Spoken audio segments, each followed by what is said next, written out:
कैसे हो दोस्तों। राजस्थान सेवा नियम की यात्रा में आप सबका स्वागत है। अध्याय संख्या 16 पढ़ेंगे आप, और इसमें मात्र 3 नियम है। इसको अपन जैसे ही कंप्लीट करेंगे तो दोस्तों अपने कार्यग्रहण काल नियम 1981 और पढ़ना है, फिर अपना राजस्थान सेवा नियम समाप्त हो जाएगा। लेकिन अपन ये तीनों नियम समझेंगे, बिल्कुल आसान नियम है, इसलिए मैं इन नियमों में अधिक समय नहीं ले रहा आपका, क्योंकि ये पढ़ने से ही समझ में आ जाते हैं कि क्या क्या रहा है। तो ऐसे नियमों में अधिक समय व्यय नहीं करूंगा, और जैसे ही ये क्लास समाप्त करके फिर मैं आपके लिए विदेश सेवा से संबंधित जो आपकी प्रॉब्लम वाला मामला है उसको लूंगा, और उसके लिए अलग से क्लास बनाऊंगा, और वो क्लास प्लेलिस्ट में डाल दूंगा। जहाँ पे विदेश सेवा है उससे जस्ट पहले प्लेलिस्ट में डाल दूंगा, ताकि आपको विदेश सेवा का अर्थ समझ करके और फिर आगे स्टूडेंट विदेश सेवा को पढ़े, और जिन्होंने पढ़ लिया है वो वहां से देख लेना। तो दोस्तों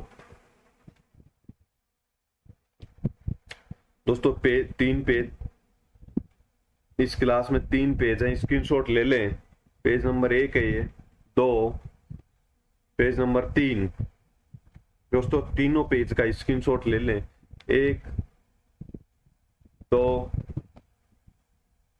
3। अब दोस्तों समझिएगा एक एक नियम को।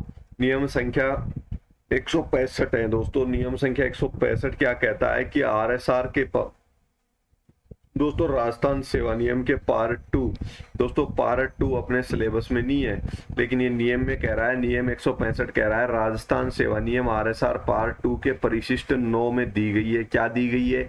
सक्षम प्राधिकारी और अधिकारियों का प्रयोग करने वाले कर्मचारियों की सूची दी गई है। जो सक्षम प्राधिकारी जिनको माना गया है, या जिन कर्मचारी और अधिकारियों को शक्तियां दी गई है, सक्षम प्राधिकारी माना गया है, या अधिकारों का प्रयोग करने की शक्ति दी गई है, उन कर्मचारियों की सूची आरएसआर राजस्थान सेवा नियम के पार्ट 2 के परिशिष्ट 9 में दी गई है। नियम संख्या 65 ये कह रहा है।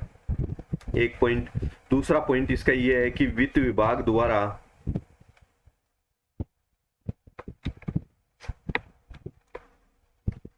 अधिकृत किया है, किसी विभाग को शक्तियों का प्रयोग करने के लिए वित्त विभाग ने अधिकृत कर दिया कि यह शक्तियां मान लीजिए शिक्षा विभाग उपयोग करेगा या ये विभाग उपयोग करेगा, अधिकृत किया गया है, तो वो विभाग भी शक्तियों का उपयोग कर सकता है। नियम संख्या 66 नियम 3 में घोषित किया गया है। नियम 3 क्या है? नियम 3 में वित्त विभाग ने कुछ विभागों को शक्तियां दी गई है। नियम 3 में घोषित किया गया है, घोषणा की गई है कि निम्नलिखित व्यक्ति शक्तियों का उपयोग कर सकते हैं, तो वो भी अधिनियम द्वारा शक्तियों का प्रयोग किया गया माना जाएगा उनके द्वारा भी। दोस्तों जिनको ये शक्तियां नियम 3 में घोषित किया गया है ना, वो भी उन शक्तियों का प्रयोग करने के लिए योग्य माने गए हैं।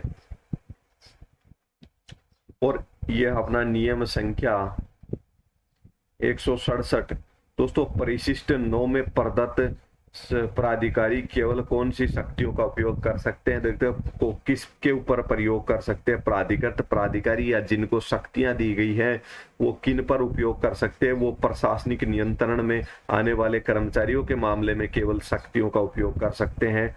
यानी कि मान लीजिए शिक्षा विभाग का जिला शिक्षा अधिकारी है, आजकल सीडीओ हो गया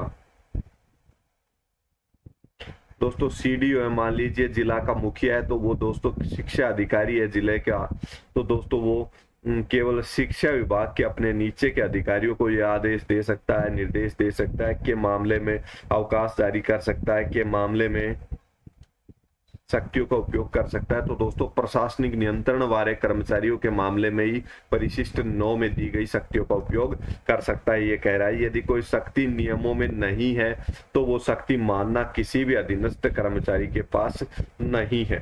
अब दोस्तों मैं आपके लिए जल्दी विदेश सेवा के लेके आऊंगा। ये बिल्कुल छोटी सी क्लास थी, तीनों नियम का स्क्रीनशॉट ले ले, आराम से आपको समझ में आएगी, इसमें कुछ विशेष बात है नहीं।